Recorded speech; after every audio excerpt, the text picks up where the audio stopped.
The Alcasser Murders, Part 2, Searching for Miriam, Desiree, and Tony.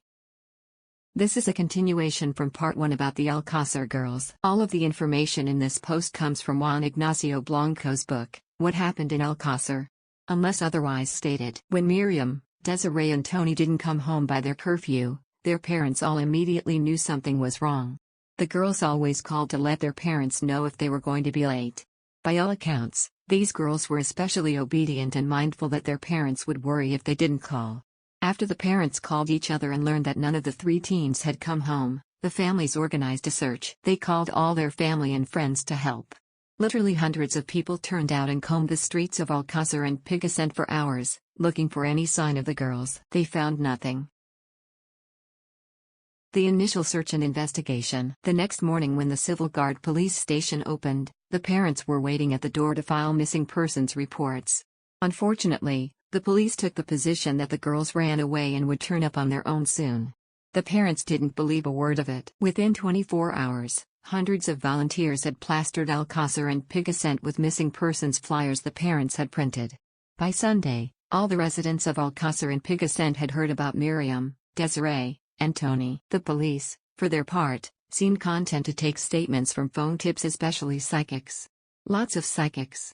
Some search groups took the psychics' reports so seriously, they'd locate houses the psychics had described and force their way in. When the parents reported that one of the girls' classmates, Oscar Jimenez, had called and said he'd heard from a friend what had happened to the girls, the police questioned him.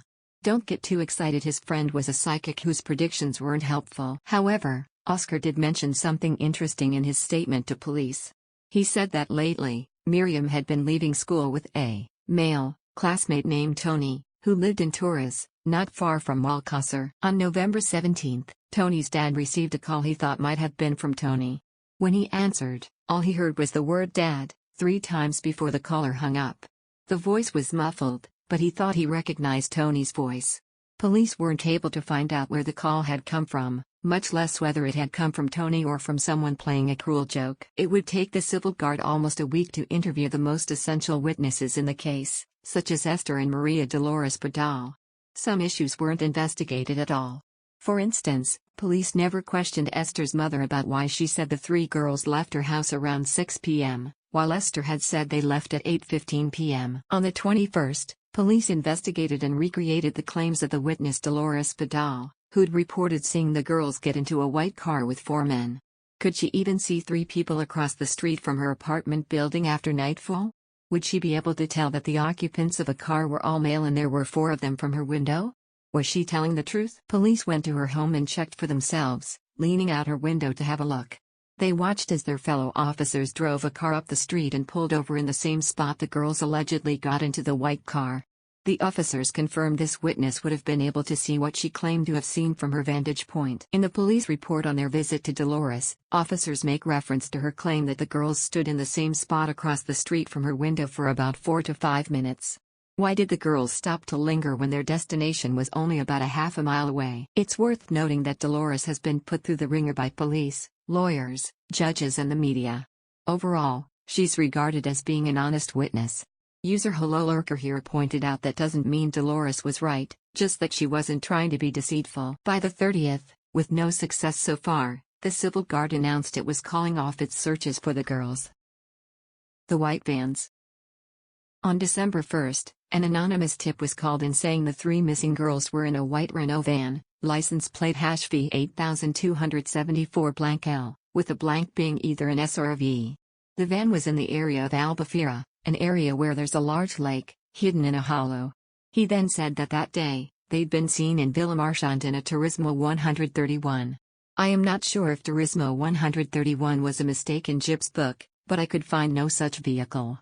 Could he have meant a Seat 131, which was a car seat made until 1985? If so, this would be important, as you'll see later. The next day, Valencia resident D. Luis Plaza Alacru filed the report at the Picassent Civil Guard station.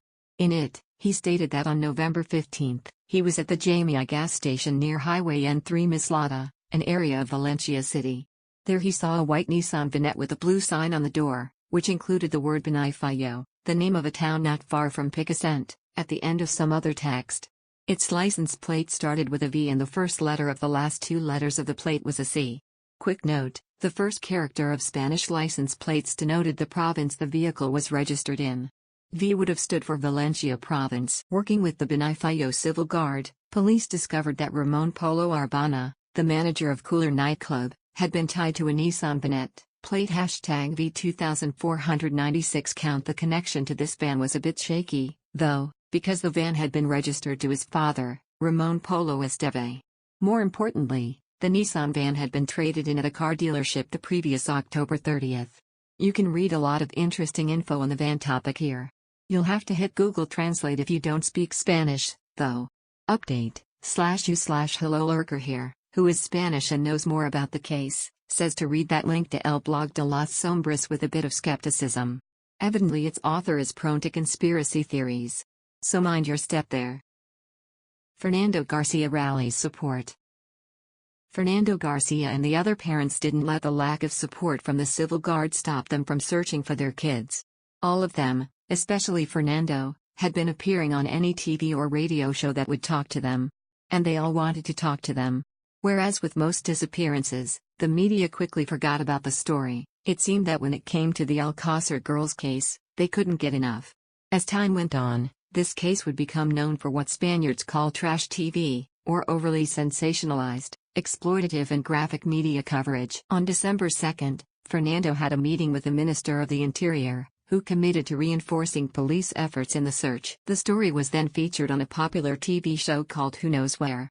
This show generated numerous tips of sightings of the girls in bars in the city of Granada, 272 miles from Alcasser. The girls' families organized a busload of volunteers to search Granada for several days. Unfortunately, the search team found no evidence of the girls. On the 6th, the Minister of the Interior made good on his promises for police reinforcements. 4 special investigators arrived from the Central Operational Unit of the Civil Guard plus 4 specialists from the Madrid Civil Guard. The team was to restart the investigation from the ground up. Another abduction attempt. At 11 p.m. on December 20th, police learned there had just been an attempted abduction in Picassent. Cooler employee D. Gregorio Gonzalez was driving a work van when he drove up behind a Seat 131 car, where he claims he saw 2 people try to get 3 young girls into the car. When the girls didn't go willingly, they tried to force them. The 2 stopped trying and left once Gregorio pulled up. Frustratingly, the police report gave no description of the 2 people in the blue Seat 131.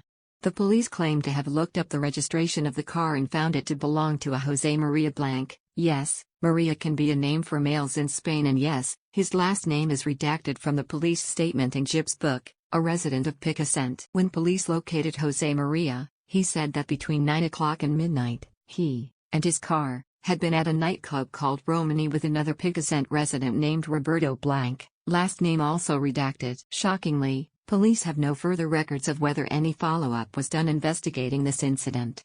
Were the kidnappers of the Alcasser girls brazen enough to come back to the same area the next month and kidnap another 3 girls? Or were the incidents unrelated? Were José María and Roberto really trying to kidnap kids, or were they wrongfully accused?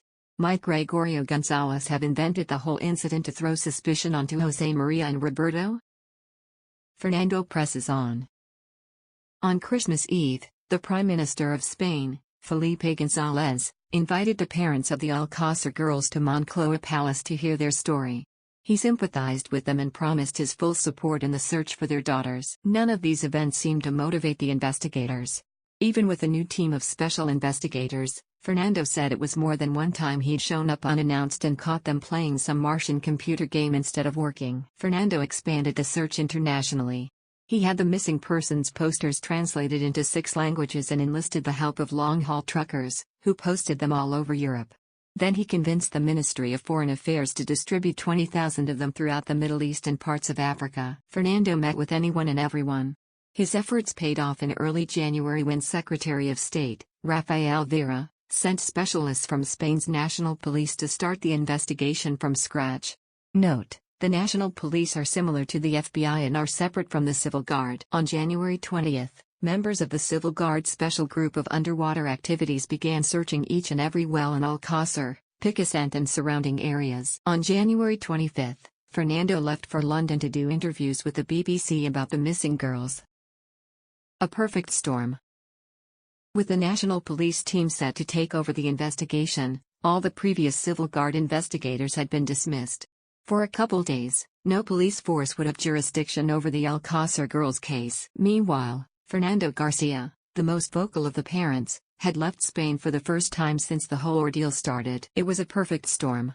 No one to take responsibility for the case in the absence of the leader of the victims' families. It was right then on January 27 that two beekeepers came to the Civil Guard to report a human fist sticking out of the ground in the countryside at La Romana. The police investigation would be all downhill from here. What do you think happened? What do you make of the sightings of the girls in the white vans and in Granada? Were the attempted kidnappings in December related to those of the Alcasser girls? The Civil Guard has been criticized for its handling of this investigation. Do you think they were involved in a conspiracy to cover up the crimes? Or were they small-town cops in over their heads? Or just grossly incompetent? If you enjoyed this episode, please like it and subscribe.